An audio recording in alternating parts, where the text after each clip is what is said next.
While the idea of using step-up and step-down transformers to decrease the required wire size for long-distance power transmission is technically feasible, it's not a practical or recommended approach for several reasons.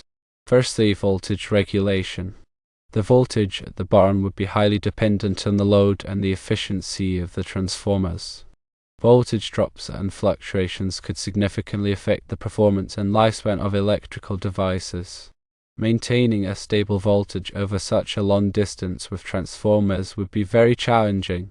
Secondly, efficiency losses. Transformers introduce power losses due to their internal resistance and inductance. Running the system at elevated voltages, like 240 or 480 volts, would further increase these losses. The overall efficiency of the power transmission would be reduced, resulting in higher energy consumption. Thirdly, cost and maintenance. The cost of two transformers and the additional materials, such as wire and enclosures, would be significant.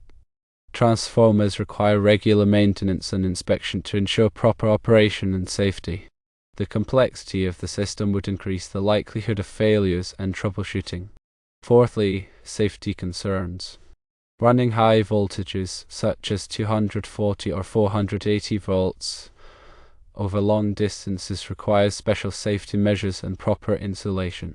The increased risk of electrical shock or fire hazards should be carefully considered. Instead of using step-up, step-down transformers, a more practical and cost-effective solution for powering your barn with a 5 amps load would be to use the following approach. 1. Use a larger wire size. While number 2 copper wire may be expensive, it is the recommended size for a 5 amps load over 1700 feet to ensure minimal voltage drop and power loss. 2. Install a voltage regulator at the barn.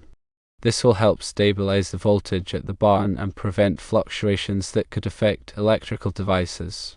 3. Consider using low-power light-emitting diode lights. Light-emitting diode bulbs consume significantly less power than incandescent bulbs, reducing the total load and wire size requirements. 4. Explore alternative power sources. If grid power is not practical, consider using solar panels, a small wind turbine, or a generator to power the barn. By following these recommendations, you can safely and efficiently power your barn without resorting to a transformer-based solution that may introduce more problems than it solves.